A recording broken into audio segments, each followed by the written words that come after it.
G'day guys, Mark and Nat here with the round 5 senior men's match report for our game against Old Brighton down at Brighton Beach Oval. The ground was in great nick and the weather conditions were really good too. So normally it can be pretty blustery and windy down there, but and a little bit of wind to speak of on the day. So yeah, pretty lucky in that respect. 3 changes for the senior side this week. So Rice Bark back in the senior side for his first game since 2023. Which is a massive credit to Ryan and the hard work that he's put in after taking some time off footy last year. And yeah, we love the way he goes about his training, and his performances have reflected that in the reserve. So well deserved. Harry Scott back in from VFL duties at Richmond, and Aidan Frenetic back in from injury. So Charlie Cormack, Ryan Walsh and Alex Noblett were the 3 outs this week.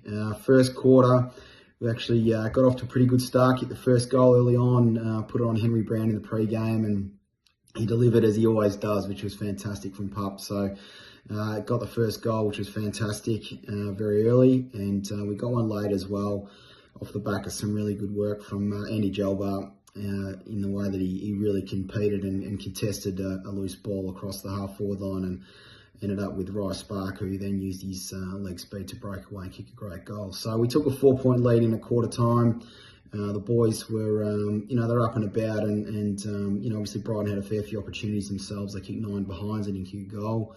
And what was most pleasing there is that we were forcing them to have shots from the boundary or from outside the arc. So a lot of low percentage areas, and hence why they were inaccurate. So yeah, it was, the boys were up and about, and yeah, we were going okay. Second quarter, Brighton ended up kicking their first goal about 12-13 minutes into the quarter. They then followed it up with another couple off the back of that, and had a bit of momentum. Probably biggest concern was for us was the fact that we just couldn't chain the ball out of D50 and give a bit of relief to our back 6 and perhaps take a couple of marks inside 50 ourselves. So that's definitely an area that we'll be working on throughout the course of this week. But the other part was just our inability to locate and really make it a bit more of a one-on-one battle inside D50. So Brighton took the points in the second quarter. They won it by 24 points, so they're up by 20 at half time. Notwithstanding, the boys certainly in the rooms and very positive around our where we're at and the fact that we could still compete with them. So third quarter, the boys, the numbers suggest that in terms of contested ball, and that's an area that Old Brighton have been the number 1 out in the competition, not just this year but for a number of years now, and we sort of basically break even in that space for the quarter. And the boys kept working hard. Our tackle count did drop, which was a little bit disappointing, and a few things there that we can probably improve. But they won the quarter by 14 points. They took a 34-point lead in at 3-quarter time. Last quarter, and this was probably the one where we knew we'd be tested off the back of what happened 7 days earlier, and what was our resilience like? What did we learn? And how do we go about it? And I was really proud of the boys' effort to hit the finish line as hard as they could. 18 tackles, which was the most we had for any quarter for the day.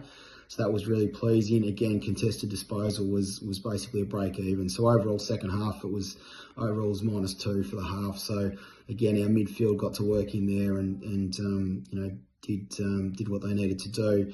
Sammy Grant was fantastic, and again he finished his game off in the last quarter, and overall ended up at +41 on the hitouts against 2 really good players from the opposition, both VFL standard rucks. So Sammy was our hardest to play against and was brilliant for the day. So we lose the last quarter by 11 points, 45-point loss overall, but in saying that, clearances were -1 for the day. So again, we competed in that space, but we've got a lot of work to do with ball in hand in terms of 17 turnovers isn't great, and we need to be able to hold on to the ball and really challenge the opposition a little bit with some faster ball movement around the outside. So there's a bit to work with there, but at the same token, the guys are getting some really good lessons. A lot of our inexperienced players are playing Zabs and Brighton in back-to-back weeks. And now they know what it's all about, playing A-grade footy, and we'll keep learning, we'll keep working hard, and I've got no doubt that it'll turn soon for us. So hang in there, guys, and again, appreciate your support, and we look forward to the challenge against Union Blacks this Saturday. Cheers.